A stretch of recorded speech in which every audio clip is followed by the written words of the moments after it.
Good morning and welcome back to Morning at 10 TV. My name is Idris Matusegawa. We are entering that time where we talk about issues that affect you at home. And right about now, I'm just going to take a short break. And after that, we shall be back with more. Yesterday, the government of Uganda, Tanzania, alongside oil companies, signed several contracts to signify the start of oil production and commitments. Today, we want to look at our capacity to meet the human resource demands of the sector. To speak to us, we have Mr. Abdu, the CEO of Truth North Consults, a recruitment agency and former HR at Tullow Oil Uganda, and Professor Augustine Ife from Victoria University, who is an expert of extractives, who will come in later. That is Mr. Kiwanuka Abdu, but right now in studio I have Professor Ife. Professor, good morning. Thank you and for welcome having to the me. show. Thank you for having me. Tell us about you are a professor of extractives. Just explain to us what that is and what do you teach? Okay, so I'm a professor of energy and environment. So my remit cuts across the energy sector. So I cover both the upstream, midstream and downstream sector of the oil and gas industry. But very more passionate to my heart, it's managing the environmental implications of oil and gas exploration activities, from exploration to development to production and all the environmental aspects of that particular business. So key for me is also ensuring that we can produce oil and gas sustainably and not destroying the environment at the same time. So you used some jargon in there. Since we are new to the oil sector and most of us might not really understand what's happening. You said upstream, downstream. What does that mean exactly? Okay, so if you look at the value chain of the oil and gas industry, we have the upstream sector. What the upstream sector does is look for oil. And so that's the exploration process. And when you look for oil and you find oil, then you need to ask certain questions. Do we have sufficient oil down there to make it commercially viable? So we need to gather more data. We need to drill wells, or what you will call appraisal wells, to understand how much oil do you have. You need to do analysis and look at the economics, whether it makes economic sense. And then, of course, if it does make economic sense, you go to what we call development now of that particular oil field. And after development, production starts.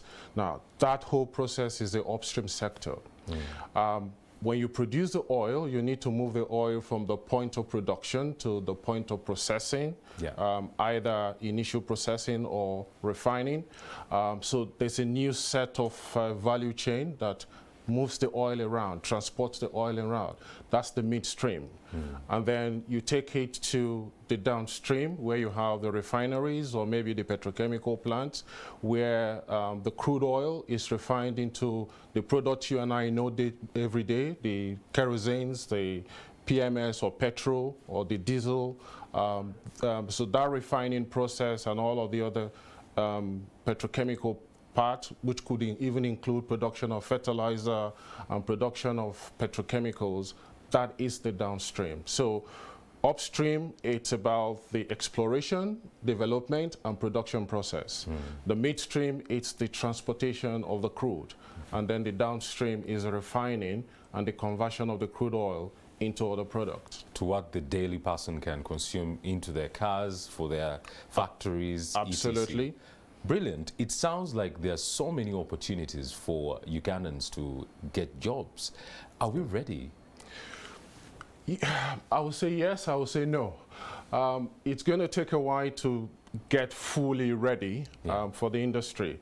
I know that the government of Uganda over the last few years have spent quite a lot of money upskilling some of the technical colleges and vocational institutions to be able to provide training for potential workers in the oil and gas industry.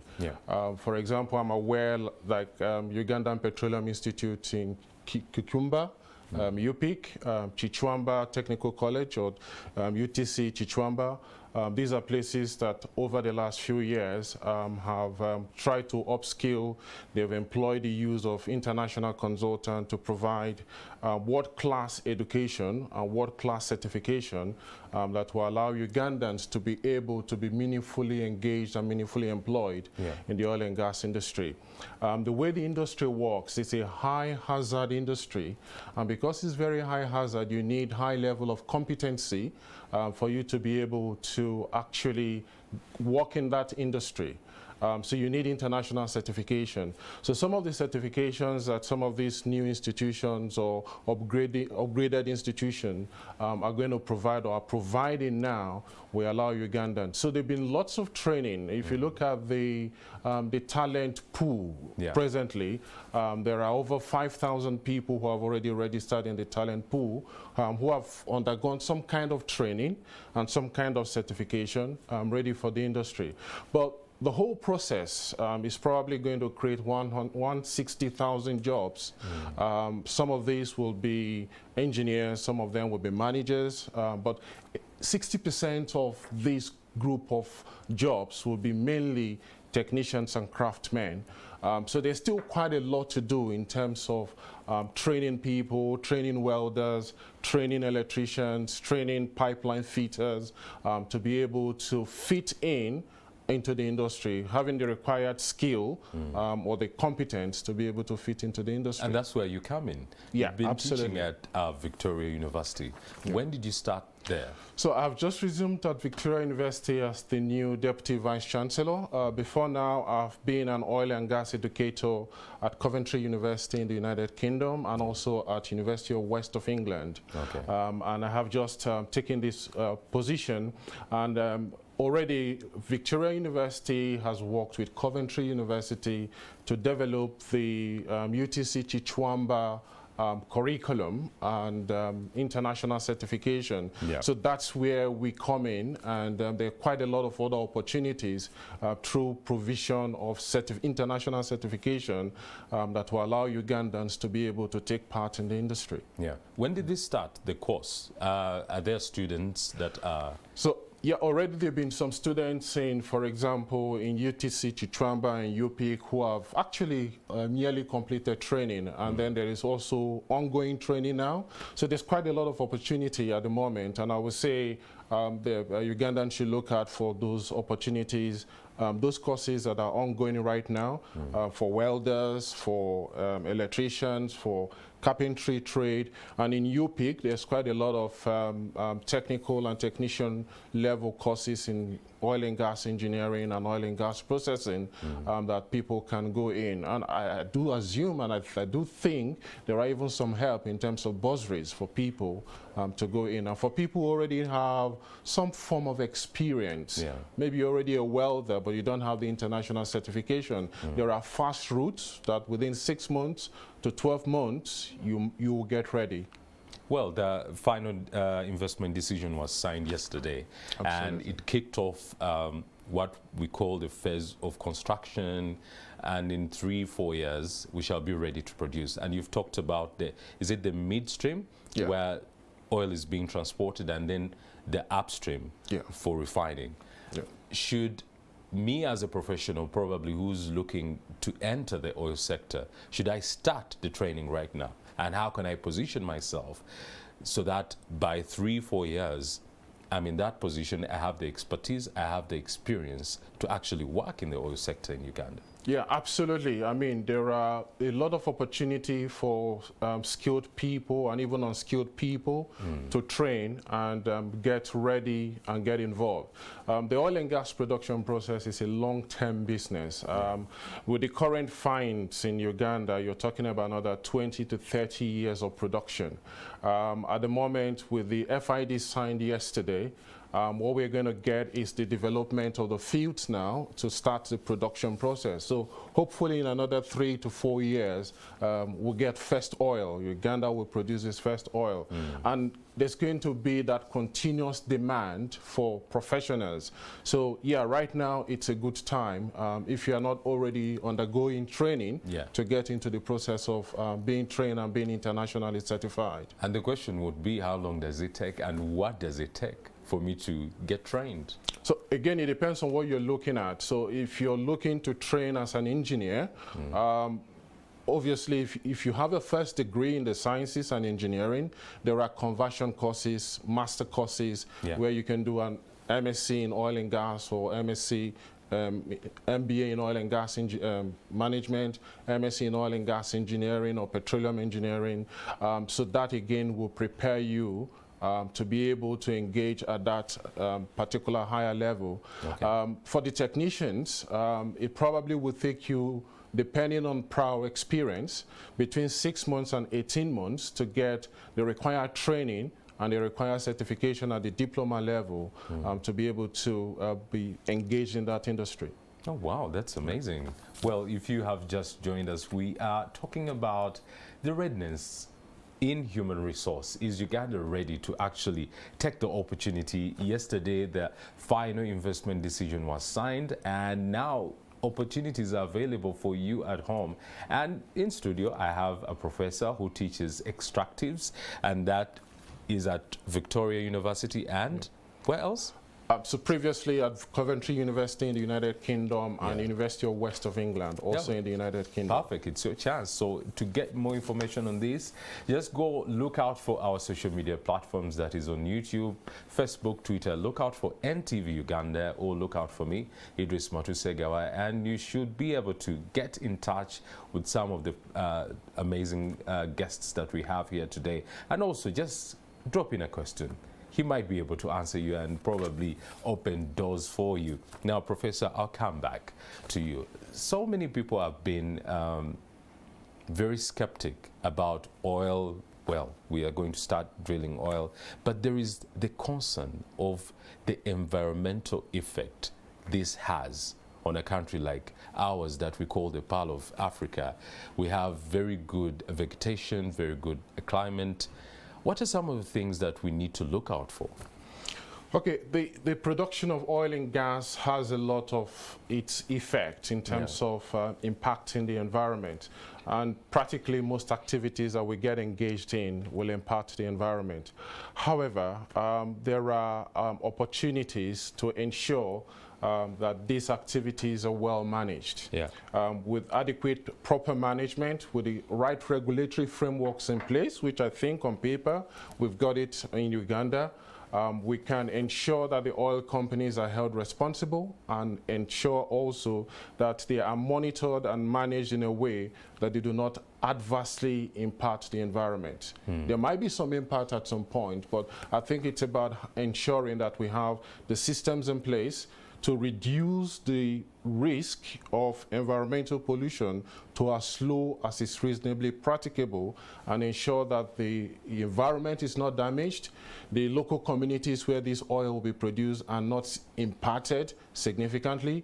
So with the right processes in place, with the right regulation in place, with the right compliance monitoring by the Petroleum Authority, we can safely produce oil and gas without destroying the environment. Other countries that are already drilling oil, what are some of the effects that maybe they didn't carefully observe and acted upon? What are some of the effects that we should look out for? Okay, if you look around Africa, for example, Nigeria, Angola, and of course recently Ghana, who also joined the League of People in Africa producing oil and gas. Over the years, there've been poor implementation of the environmental regulation and environmental monitoring that is required. And that has resulted over the years to accumulation of environmental pollution, oil spills. Also, some of the pipelines that are being used are 30 years old, 40 years old. So there's that poor maintenance culture that typically we see in Africa, and also not keeping to standards. In Europe, for example, if a pipeline is made to last for 20 years, at the end of the 20 years life, it's replaced. But in Africa, we just keep it because it's still okay. So if there's proper maintenance, it still works. So if there's proper maintenance culture, and proper regulation, proper regular monitoring by the Petroleum Authority and the whoever has the authority in the environmental sector. In this case, I think it's NEMA, to ensure that oil companies comply with all the environmental regulation. There's regular monitoring of the environment, effluent monitoring, air monitoring, to ensure that they are not discharging things that they should not discharge into the environment. So I think there is a great responsibility on the part of the regulators to ensure that we can actually manage our oil and gas business in a very sustainable way. Yeah, you've mentioned something very interesting, that in Africa we tend to look at what we can get out without investing back in, but we shall talk about that just right after the break, and we shall be joined by Mr. Kiwanuka for more on this issue. Let's take a break.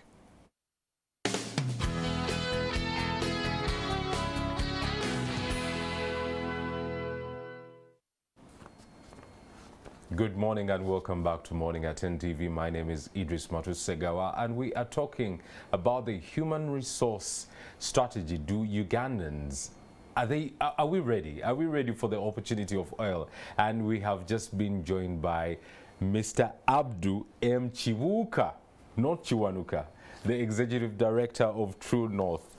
Good morning, boss. Good morning. Welcome to the show. Thank you. Now, tell us about True North. What do you do? So True North is an HR consultancy. We do three things. We do what we call manpower outsourcing. So we employ people on behalf of many other companies in town, mostly corporates in town, because companies now don't directly employ everybody that they need. So some of the manpower is sourced through us. We also do recruitment of people. Then we do advisory work. When companies are restructuring or in trouble on people-related matters, they come to us for advice and technical consultancy. Okay, Those are the three things we do. So basically you work with these companies, they let you know of the job opportunities available. Yes. The oil sector is here. What are some of these opportunities? The opportunities are very many. Now, just very quickly, if you look, there was a survey which was done, I think around 2015, actually slightly before, the industrial baseline survey. It looked at the entire value chain of what is going to happen, which I think Professor touched on, in the oil sector in Uganda. And the estimation was that it will create 150,000 jobs in the country. Exciting numbers. Now, that's not very many jobs, to be honest. But exciting. In a country of millions, in a country of 40 million people plus, and in a country that has so many young people. But here's the exciting side, that of the 150,000 jobs, 60 to 70% will be jobs really for young people. Because a significant amount of that work, what we call peak, will be in the construction phase, which is starting now. And when you look at that construction phase, it doesn't require people with what you call core oil and gas skills. So of the 150,000 jobs, only 30,000 can be described as mainstream oil and gas related or petroleum related jobs. So the rest of the jobs are going to be in sectors that do support the oil and gas sector, including journalism. So there's opportunity almost for every professional to participate in what was announced yesterday at Kololo, depending on what you do and how it feeds into the project. Okay, so are there some jobs that are already on the line? If I come to True North, what can I get tomorrow? If you go to www.truenorthafrica.com, you will find jobs in the oil and gas sector, and of course other sectors. But let me just quickly summarize for the viewers how things have been set up. So the private sector has players like True North and many other companies, NFT Consult, Q-Sourcing, many recruitment agencies that are supporting the oil and gas sector in actually finding people to support them. So if you go on those websites, those companies' websites, you will find jobs that have been advertised by the oil companies through those agencies. Now, if you go to the newspapers, you'll also find jobs being advertised. But the nature of things is because many of the players are going to be new in Uganda, it's very unlikely that they are going to look for people themselves. So they'll come to us, the recruitment agencies. On the government side, they have set up what is called the National Oil and Gas Talent Register, which some people may know about, others may not know about. If you go on the Petroleum Authority's website, it should lead you to the National Oil and Gas Register, where you go and register your CV, your skill sets, your certifications, so that you can be picked up. So what is happening is that companies like True North, the employment agencies, are linking to the National Oil and Gas Talent Register to look for the people that are required for the industry. How do you propose someone should position themselves to access these opportunities? Because as you've mentioned, there are a lot of young people who do not have jobs, and we've seen them opting to go to UAE, Dubai for low-level jobs. And you're saying right now the jobs that are available might not necessarily need a lot of high skill. So how do you position yourself to access such opportunities? No, in a country that is starting a lot of construction work, in a relatively friendly environment like Uganda, there's no reason why someone should go to Dubai to do the same work. Because people live here to go and do construction work at abroad. The sites. And trust me, they don't live with any specific skill set that you think is so special that they're taking there. So a lot of the work, as I said, at construction phase is going to be similar to the construction skill set that is required here. But your question was, how do young people position themselves? The first one is determine your level of skill. When you determine your level of skill, it's going to tell you what part of the industry can I participate in. So if you left school at O level, for example, at least you've got to be able to speak the language that is used at the construction site, basic English. And people will be trained on how now then they can handle themselves at the site.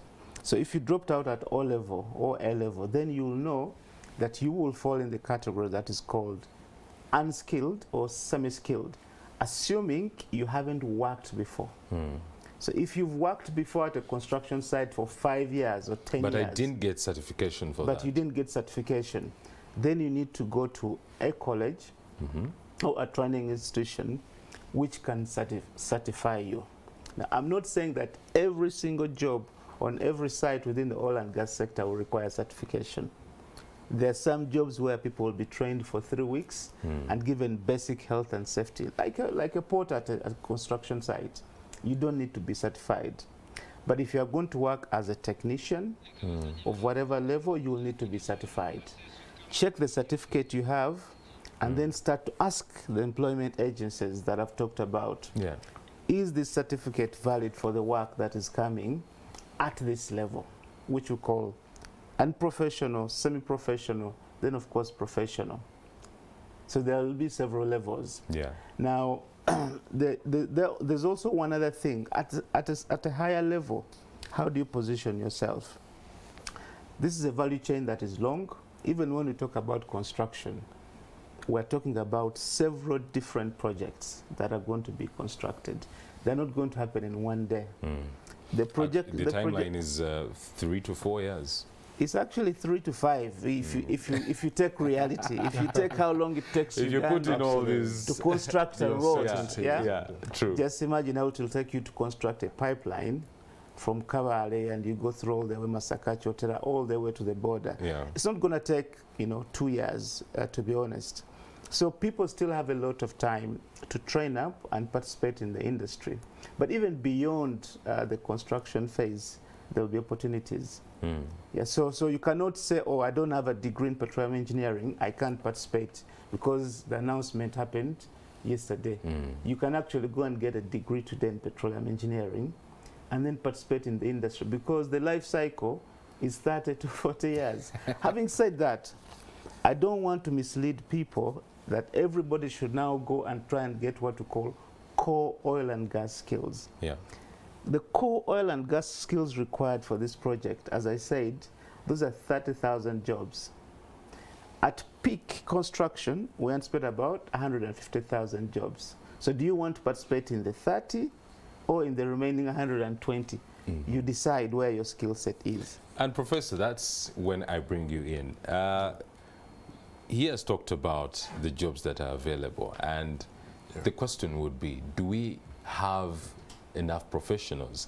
Have universities like yours produced professionals to take up these jobs? And also, the other thing is, the oil exploration process started way back in the 70s, then probably caught on in 2006. It's been over 15 years, but now the final investment decision was announced yesterday. We seem to lack preparation. Should there have been an encouragement of youth who are probably joining school maybe 5 years ago or 10 years ago to actually study all the things, so that by the time that is projected for the final investment decision to be signed, we have Ugandans that are already suited for the jobs? And of course, they've talked about local inclusion, whereby there has been a law that has been put in place to make sure that Ugandans are involved in this sector. Yeah, absolutely. So I think I would say, from the experience I've got, having been involved in training oil and gas professionals in the United Kingdom, and in my classes I have seen quite a significant number of Ugandans who come to study petroleum engineering, oil and gas engineering, oil and gas management in the United Kingdom, and not just in my school, but in other schools like Robert Gordon or in Aberdeen as well. And so, yeah, there's an increasing number of Ugandans that have that the relevant qualification in petroleum engineering and other. And the good news is that you don't practically have to have a petroleum engineering course to work as an engineer within the petroleum industry. So whether you're an electrical engineer or a mechanical engineer or a production engineer, there are opportunities for everyone. So people doing electrical engineering in Makerere or in any other university, or people studying civil engineering in any other university in Uganda, all have opportunities to work as engineering professionals within this industry. And for scientists also, who, whether you did chemistry or physics or biology, you have the opportunity also to work in this industry. And there are conversion courses also at the MSc level, where I can be a physical scientist, like a physicist or a chemist, and I come to study petroleum or oil and gas engineering at the master's level. So most curriculums are designed to allow people with a fundamental science and engineering background to switch into petroleum engineering. And one of the things we are trying to do at Victoria University is collaborate with schools like Coventry, where we run courses that are very, very specific, like petroleum and environmental technology, which allows you not just being a petroleum engineer, but also somebody who is able to deal with the environmental issues that happens. So yeah, there are increasing number of Ugandans with the relevant qualification, but it's we're going to need more, and so more people need to begin to get ready now, going to study to prepare themselves for the 20, 30, 40, who knows, 50 years of oil and gas exploration. Many years ago, I tried to get into the oil and gas industry, and when I was trying to get into the uni, I wanted to study petroleum engineering. And then my dad said, no, don't do that, because the Nigerian oil at the time will finish in about 25 years from now. It's almost 40 years now, and we still have oil to last for another 40 years. And in 40 years' time, there might still be. So this is just the beginning of something that might last for several decades to come. So it's never late to start getting the relevant education to play a part. You either start now or you start tomorrow. So there's been chatter with the threat of renewable energy, because most people globally are thinking of replacing petroleum with other options of energy. Is this going to affect the jobs available for Ugandans? Not. Yesterday, the president said that oil we are. Do you think we are going to find? Do you think we are going to find ourselves in a position whereby, well, we are producing oil in the next 5 years, but no one is taking it up? No, that's not going to happen. Not very likely. Not in our lifetime. I think the demand for fossil fuels is very, very high. Yeah. Obviously, the move towards cleaner energy has started. It actually started a long time ago, 20 plus years ago. The reasons why it has never gained the momentum that it seems to be gaining now, I cannot explain. But there's one thing that is certain. If you look at the world economy and the state of the world economy, the different economies, there's the demand for fossil fuels still continues. I don't foresee it happen in the next 20 years that first of all, you need to also ask yourself, what is the oil required for? What is the oil required for? If you look at a significant amount of industrial production in the world, it's still very dependent on, or it's being powered by HFO, heavy fuel oil. Most people think that a lot of the oil is produced to move vehicles, and now with batteries being created and electric cars, therefore the demand is going to fall drastically. But that's a very small amount of consumption that the oil is used for. For a country like Uganda, which is just starting, there's no chance. But if we're talking about employment in the sector, or employment in general in the country, because, and I keep telling people that if government announces FID for oil and gas, and there's going to be major construction in the oil and gas sector, where do you think people are going to come from? The oil and gas sector is very specialized and uses people who have experience. So there's going to be now a net migration of people from other manufacturing industries, from Coca-Cola, from Nile breweries, from Pepsi, from Movit and other companies, to now go to the oil and gas sector, because the skill set is primarily the same as Professor said. Now, if I'm positioning myself for employment, if I might actually choose to say, look, instead of running towards Total for a job, let me run towards Coca-Cola, because the technicians from Coca-Cola are going to leave. Because they already have experience and are more likely to be employable to Total, which requires very specialized skill in health and safety and a lot of knowledge, and then there'll be a gap.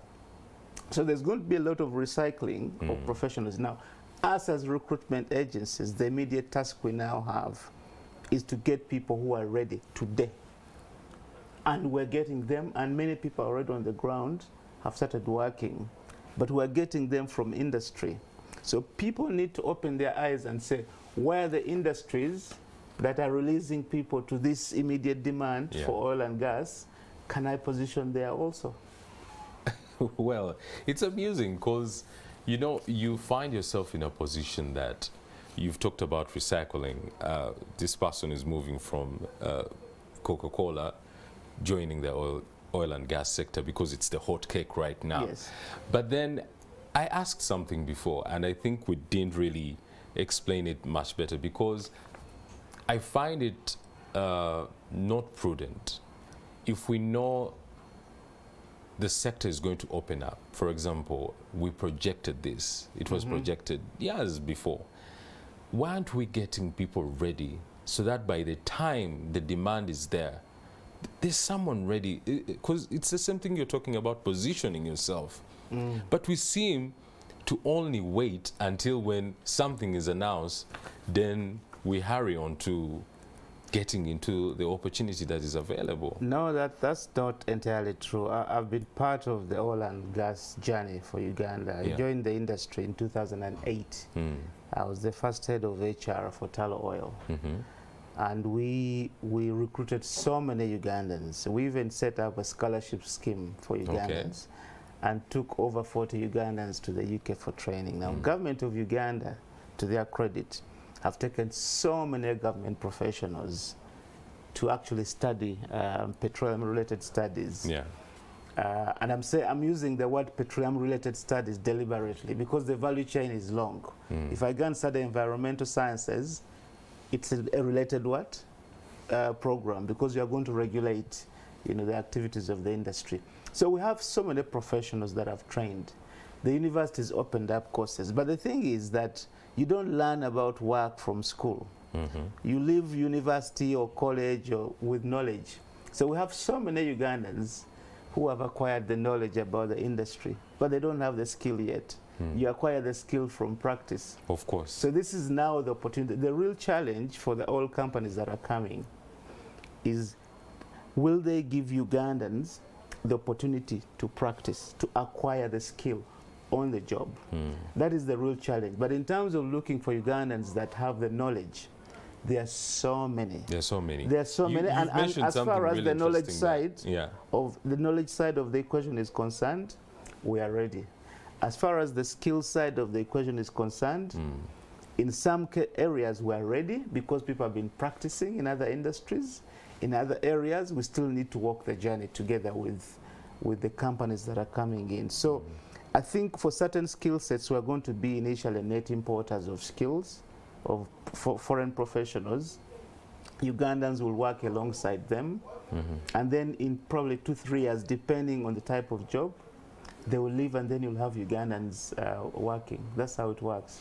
There's been a concern of, in the past, we've had investors, either big money investors or low money investors who have come in with opportunities. Maybe they start up a factory and they come with their own people, expatriates who are doing the high-level jobs and even the low-level jobs. There's been a concern and a worry that there's going to be lack of inclusion because, again, oil is for Ugandans, and Ugandans are looking at it as an opportunity to get inclusive development. There are some strategies that are put in place to ensure that there is inclusion in opportunities. Yes, the straight answer is yes. So if you look at the National Content Law, it has mandated, actually it has even gazetted certain jobs for which you cannot bring a foreign national.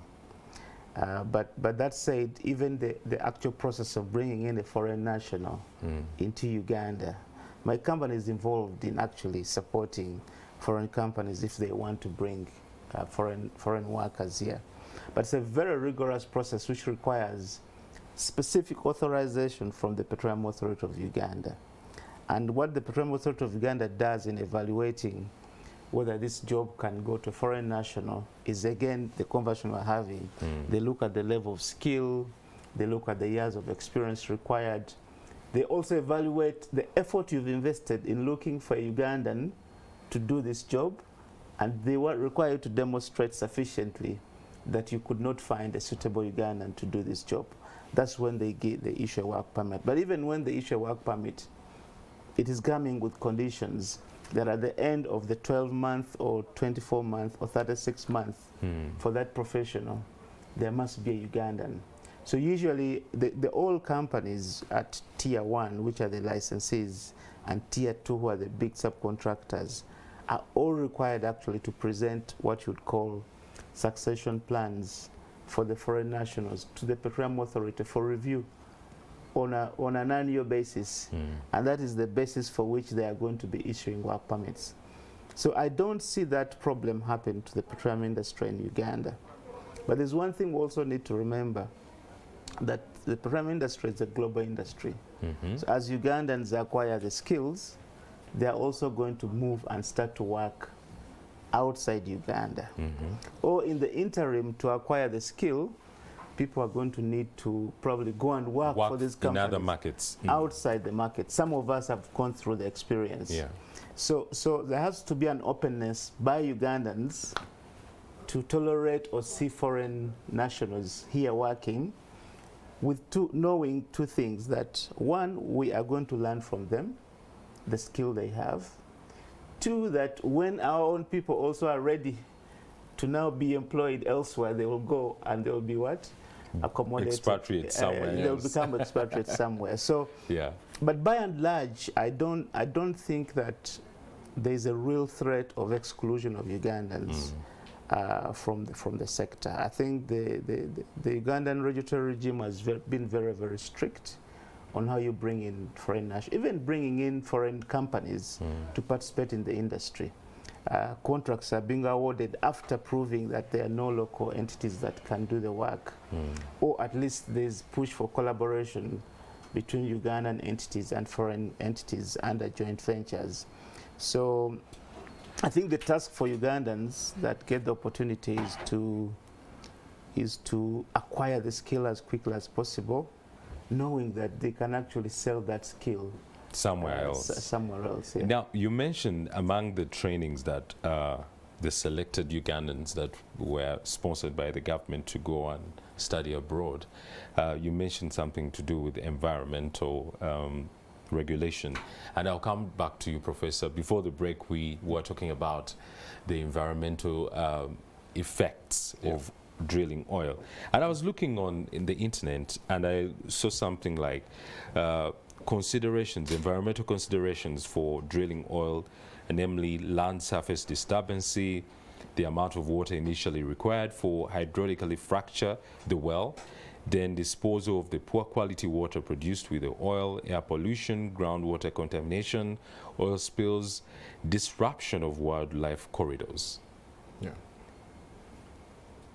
Take us deeper into these effects and worries that probably Ugandans might not be thinking about.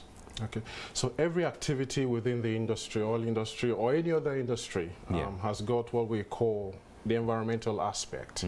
So there are activities that ultimately will impact the environment in one way or the other.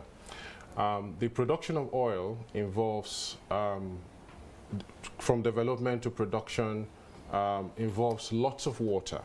In fact, oil does not exist purely as oil under the ground. It exists as a mix of oil, water, and gas. And when we produce oil, we're going to produce water. In fact, on average, globally, for every 1 barrel of oil that you produce about 2 barrels of water.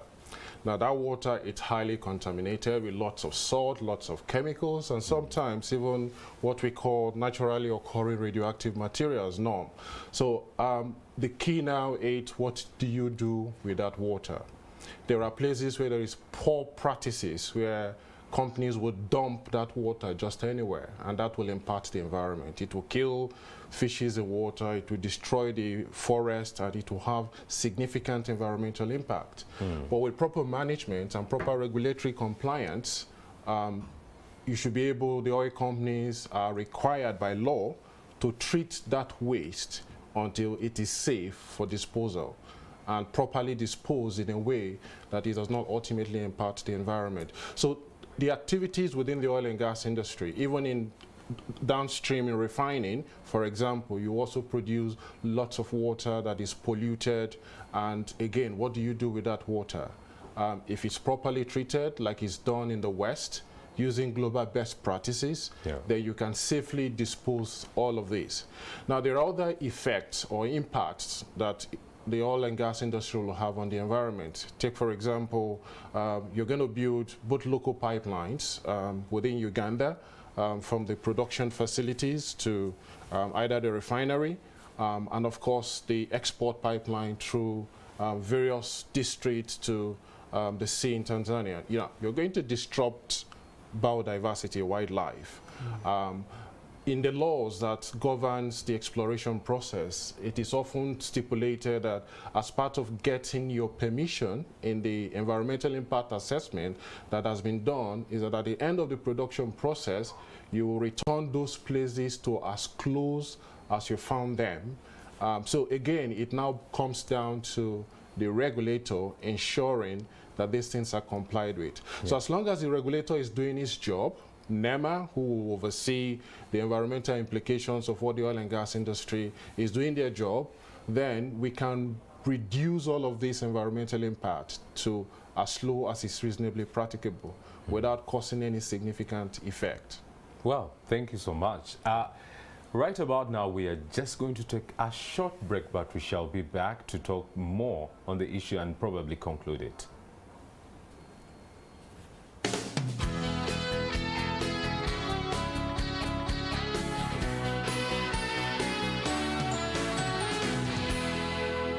You're watching Morning at NTV. Good morning and welcome back to Morning at NTV. My name is Idris Matusegawa, and we are talking about oil and the opportunities that have come with the signing of the final investment decision yesterday. So, Mr. Chibuka, I'll come to you first. The excitement is there. The opportunities are there. But what does it take? What is the nature of the jobs that are available? Because someone might not really understand what they are actually going to do. And we were talking about this before we came back. Yeah, so there are many jobs. There are jobs that will be based in the offices here in Kampala, but those are very, very small. So the work that is going to happen in the next probably 3 years, just imagine a massive construction project, a massive construction project where people are constructing roads, access points, or laying pipes, constructing buildings, and so on and so forth. So most of the work, if you're an environmental engineer, you're not going to be based in your office looking at maps. You have to be on the ground. If you're a human resource professional, let me come closer to my profession. Yes. You're not going to be based in Kampala managing people, sending emails on a laptop. You've got to go down to the site, to the field, where the actual activity is happening. So the people have to understand that if I'm looking for a job as a human resource manager in oil and gas, I am going to have to be based in either Hoima or Bulisa. And that means I'll have to go for a significant amount of time away to help to support the people who are doing the work. If you're applying for a job on EACOP, the East Africa Crude Oil Pipeline, which is going to be constructed, the pipeline starts from Kavale all the way to Tanga. Expect that at some point, it doesn't matter what type of work you're doing, that you'll have to travel down. You can be a procurement professional. Yeah. But if you are going to procure food that is going to support the people constructing the pipeline, you'll have to travel to Masaka or Rakai at some point and be there and see the activity and support. So people need to do homework and say, what does this job mean for me if I'm applying for it? It's not a question of saying, oh, let me just go. There's a job advertised. East Africa Crude Oil Pipeline is advertising. Let me go. Just to clarify to people, most of the work which will happen in the districts of Hoima, Bulisa, and Nwaya. Yeah. Now, you'll have to move from Kampala and be there for a minimum of 3 to 4 weeks uninterrupted. So you have to think about what that means for your own social setups. You know, kids going to school and so on. So don't just apply for a job and then be shocked on the day that you are told, look, this job is based in the field. When some people are told the job is based in the field, they think I'm going to sit in a Land Cruiser, drive there for 1 day and come back in the evening. You're going to be there for 4 weeks and then come back home for 4 weeks. They think it's a tour. It's not a tour. Yeah. So people need to get an understanding of how does this work in the industry? Am I ready for it? Have I made arrangements to be ready to take a job that requires me to transcend between Kavale and maybe Mutukula on the border of the pipeline where it crosses? 2, am I ready also, if I'm working for the pipeline, to actually go and work in Tanzania for probably 2-3 months on end without returning back to Uganda? Having said that, I'm not saying it to threaten people, but to prepare them for the actual work. Yeah. That said, it's very, very exciting. It can be very, very exciting work because you are going to meet people of all nationalities on one project. You'll meet Filipinos, French, English, Ugandans. That's the beauty of the oil and gas industry. Those of us who have worked there, you go through an immense cultural and social training within 1 month because you meet all types of people. You'll meet all levels of people on one site, from PhD all the way to a guy who dropped out in primary school, provided they can speak the language that is spoken at the site. It's very exciting work, but you've got to be ready for it mentally and physically. I'm saying mentally and physically, because if you've been based in Kampala here in an office, if you go and work for 1 week in the field in nowhere, and they're like, nope. You might come back and say, this is probably not the thing for me. So I want to encourage people, let them do a tour and go to where the work is going to happen. Yeah. Get a real sense of what is happening there, the environment, and decide that they want to be part of this industry. The good thing is that most job seekers in Uganda are young, they are able, so there's no reason. If you can go and work in Dubai, you can go at 40 degrees and work in Moya. You can go and work in Professor, just to bring you in the conversation, so what, you as an educationist, what are you doing more to prepare these students, apart from giving them notes, reading about this, what more are you doing to prepare them for such opportunities? Because he has said certain people apply for jobs, then when they actually get into working, they are shocked of, oh, these are the requirements, I can't work here, I can't work there. What more are you doing to make sure that students or our graduates actually are up for it? Okay, as a university, one of the things that we do is looking at the way we teach, the approach. We are very practical in approach. We're not just giving you theories, but we are using every available means. Thanks to technology, today we can do simulation, today we can use virtual and augmented reality to teach and to bring people to have a feel of what it really looks like to be in the field, for example. So those are the kind of innovations that we're bringing in as educators to try as much as possible to ensure that people have a feel of the reality.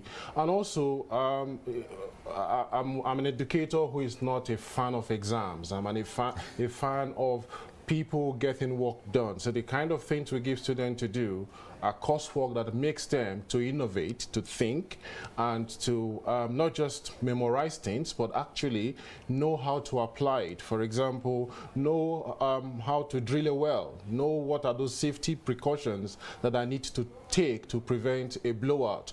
We simulate these things, and although obviously because production haven't started, it is going to take production to start for us to actually bring these people to the field to say, okay, all of these simulations we're doing, this is the reality now. How do you support the practical approach for from universities as HR? No, obviously, as people in industry, we can only support practical approach through internships. And I really want to encourage every employer listening to this show to try and have an internship scheme to support young professionals. It's one of the things that really surprises me in this country, that employers don't actively encourage internships. Yet internships, I'll tell you as an HR professional, is one of the channels for actually recruitment. Because people get to experience you as an employer, and you also get to experience them, and then you call them back after 1 year or two. So the only way we can support is through internships, and credit to the oil companies. When I was still practicing in Tullow Oil, every year we had about between 20 and 30 interns who would take to the field. So they would go through this experience that we're talking about. They would spend their weeks. They have a lot of energy. They can do many things for you. Even your sort of experienced people are not really terribly willing to do readily, because they have the energy, they have the zeal, and they get to actually practice and see the work in situ. Having said that, again, I'm not talking about just the oil industry. Just to emphasize, the oil industry is going to be supported by the hotel industry. If you think about the net migration of people who are going to come, it's going to be supported by the logistics industry. In fact, if you look at the Uganda projects, a friend of mine described it as a big logistics project. It's not an oil project, it's a big logistics project. Because we are landlocked. So train people in professional logistics. Again, give them opportunity to practice. It's going to be supported by agriculture. Agriculture is going to be a big thing now. You know, professional things, you know, streamlining how people do things, packaging food, cleaning it, you know, the hospitality industry, the level. We don't want to see net migration of waitresses and waiters from Kenya to support the influx of expatriates into Uganda. So I'm just asking everybody in their sector to actually not worry about the oil sector. They should worry about their respective dockets and train people so that they can be professionals. The last thing I ever want to see is somebody who has been a waiter, leaving Serena, now to try and go and work for oil and gas. You know why? Because their industry is going to be impacted in a major way. Absolutely. They are going to see more traffic than they have never seen in years before. Because there's something big happening in town. And it's their time to shine in their respective areas. Oh, wow. As HR, what are some of the challenges that you've kind of experienced, apart from the fact that maybe you've gotten employers who are not up for the job, who come apply for the job when it happens, they run off? What other challenges have you gotten from that side? I mean, there's a general challenge in employment in Uganda. One of the challenges is the foundations. So as employers, we receive a ready product from our friends in the universities. Our friends in the universities kind of receive a product from the secondary schools, and so on and so forth. But there hasn't been a lot of teaching around, you know, life skills, which talk about, you know, attitude, courage, you know, resilience, and things like confidence and presentation and so on. Now that is a challenge, especially when you go into international work settings. And the oil and gas sector is an international work settings. As I said, you are going to meet people from all walks of life. So that's been a big challenge in Uganda, but I think it's being slowly managed. Many primary schools, secondary schools are realizing that life is not just about adding 1 + 2 and algebra and learning, you know, very difficult quadratic equations and passing exams. That life is a lot more about holistic training. So as an employer, that's one of the things that I've experienced as a challenge, and I want to call upon educators to really rethink and say, how do we train a holistic professional, an individual who will not just come because they aced the exams, but because they're complete, their attitude to work is right. Very importantly, that they also come with the right values to work, because that determines the outcomes, not necessarily the technical skills. Oh, perfect. Professor, I'll come to you as we conclude this discussion. What is the way forward? What do you envision for job seekers, professionals who are under training? What do you envision in the future for the next 5, 10 years? I think there's going to be continual demand for skilled professionals in this industry. Capacity will increase, services will increase. One of the things to probably just quickly drop is that there is a big service industry that is required to support the oil and gas industry. And basically what you're going to see happening is Ugandan service providers having to upskill or upgrade their service delivery. Within the oil and gas industry, you need the highest quality of service delivery.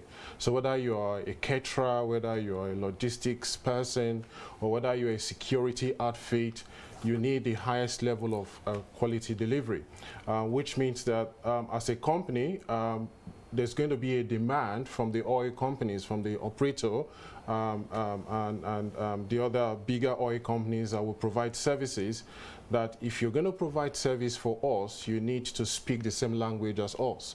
You need to understand our processes and able to do the same thing. So what that means is that we want to see us having similar management systems. So you're going to see more and more people, more and more companies in Uganda who are now not forced, but almost forced to require them to get certifications in quality management system, environmental management system, occupational health and safety management system, because this is the language that these companies speak. And if you're going to work with us, we need to speak exactly the same language. So as we go forward, you're going to see more and more demand for companies to upskill, upgrade their management systems to be compliant and be similar to the oil companies that are working here. And then for people looking to upgrade their skills, there are lots of opportunities out there, various universities, to convert or learn, spend 1 year or thereabouts doing a master's degree that can increase your capability or capacity to be able to deliver within that particular industry. Now I'm just talking about at the engineering technical level, but like we said, 60% of these jobs will be at the technician and craftsman level, where some of these things you can train yourself within 6 to 18 months, and you'll be ready to deliver. Perfect. Mr. Chibuka, True North, tell us, how can we job seekers access you, and what should we expect from you in the next 5-10 years? No, we're very accessible. The world has changed. So if you just do a random search for True North Uganda, you'll get to our website. We advertise jobs on a weekly basis. We are posting jobs. As I said, not just for one industry. If you go there, you can try and search by industry. Unfortunately, we haven't posted any job for the oil. For journalism. Okay. But we have many jobs in banking, in oil and gas. Oil and gas is keeping us very busy right now, but across sectors, including manufacturing. In terms of what you can expect from us, we are going to, obviously we are responsible employers. Whoever is in the employment sector owes it to the country and to the generation that's coming to improve them. So one of the things we're going to do is to launch our own internship scheme. The way it's going to work is that we shall be the aggregator. We're going to try and talk to all the employers that work with us. As I told you, we do manpower services to try and make sure we set up one uniform internship scheme and then collaborate with the universities to give people practical training on the job. On our side, obviously, we will be available to give people opportunity to link employers to employees. That's the core of our work. But as I said also, that because we're an integrated consultant, we also do advisory to companies. So if you realize that the people we're bringing for you after every 6 months they leave, then we give you advisory work on why are these people leaving. Is it the culture in your organization? Is it the nature of work and how you're setting it up, and so on and so forth. So those are things that we are doing to help the employment sector to be a little bit friendly, and for everybody as a country to be benefiting. In terms of oil and gas, like True North, we have people who have worked in the oil industry for a long time. Myself, my entire practice was in oil and gas. My earlier job was in Shell. So we give a lot of professional guidance to people who are listening here and are looking for a career in the oil industry. Please, again, you can reach us through our website or drop an email at info@truenorthafrica.com. Seek an appointment and we can support you and guide you or counsel you on your journey. But sometimes the quickest thing is to share your CV with us, because that triggers a conversation and a relationship. And then we can advise you on which opportunities would be most appropriate for you. Well, thank you, gentlemen, for coming through and having this wonderful, important discussion. But before I let you go, just to go a little bit lighter on topics, I want to ask each one of you the same question. What has been the most exciting or memorable experience in your job? Professor, I'll Let start Professor with you. go first. I think for me, I started off my career in the oil and gas industry, and I think one of the most memorable things I still remember is delivery of a major liquefied natural gas project, which was the Nigerian liquefied natural gas project, the Train 6. Which was, that remains quite memorable because it was at the formative years of my days in the oil and gas industry. All right, Mr. Chiwuka, you were running away from the question now. Yeah. You're back. No, it's difficult to imagine one single event. That's it could be a collection but I'll tell you what I found very, very rewarding.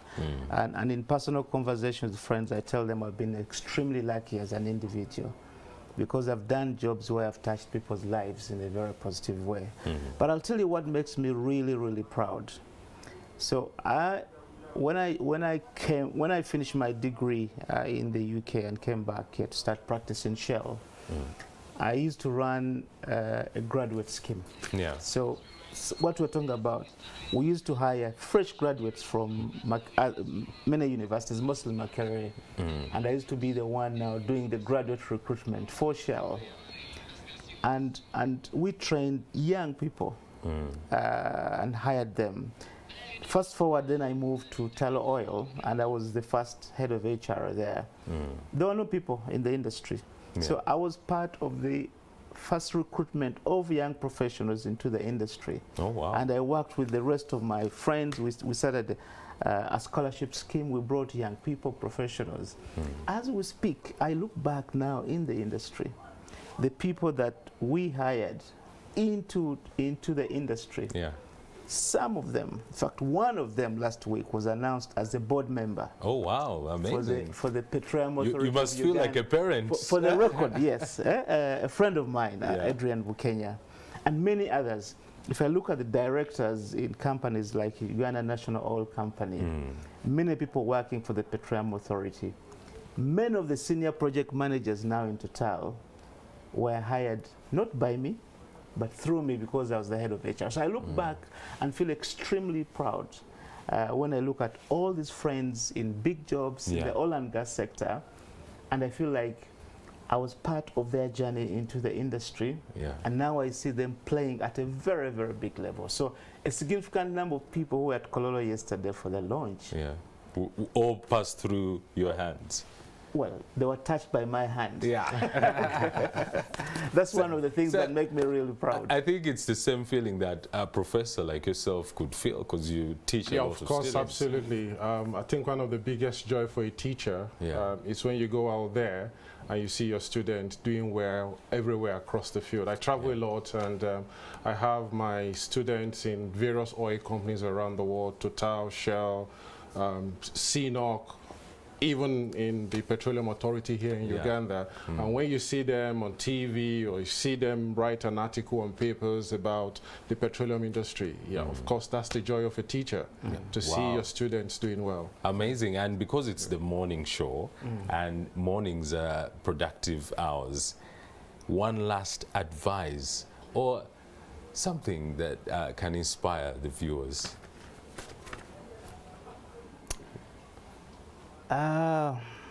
Especially from HR. HR is very important. No, I think the key thing for viewers, I'm taking it from an employment perspective, is the key is that it is continuous improvement. People go to school, they learn a degree. If I tell you my first degree, you will not believe. What did you study? Now I'm curious. I'm a teacher. My first degree was in education. So I have two teachers here. I'm a literature teacher, to be specific. But I do consulting for banks as we speak. Interesting. So you can be what you want to be if you dedicate your heart to it. And that is what I want to tell people. Do not box your life or your mind into a certain life. You can be what you want to be. I am sure so many journalists in the world have never been to, don't have a formal degree in journalism. Yeah. They're doing what they feel is their calling. So I just want to advise people that if you choose to improve yourself, there's a lot of knowledge now in the world. The sources of information are enormous. You don't need months and weeks like in the old times to go to a library and do research. Yeah. So if I'm going to do some consulting work for a bank, I'll just find the information. It's available. Yeah, and it's there. So for the young professionals listening, you can be what you want to be if you dedicate your life to it. Do not worry that you missed the law degree or you missed a BCom degree and therefore your life has ended. It's over. No, you can be what you want to be if you dedicate your mind to it and invest time and commitment. Well said, Professor. Yeah, I think I'll just go in the same line as what Abdu have just said. For me, I will end up by saying that, yeah, if you can conceive it, you can achieve it. So it doesn't matter where you are, it doesn't matter what state you are. It's what we do at Victoria University. Whatever state you are, we have something for you. We can help you in your journey. Regardless of whether you dropped out at primary school or at secondary school or at uni, there's always something that can be done. And if you can just conceive it, we can help you achieve it. Thank you so much, gentlemen, for all these words of wisdom and the discussion that we had that is quite important to the Ugandan economy.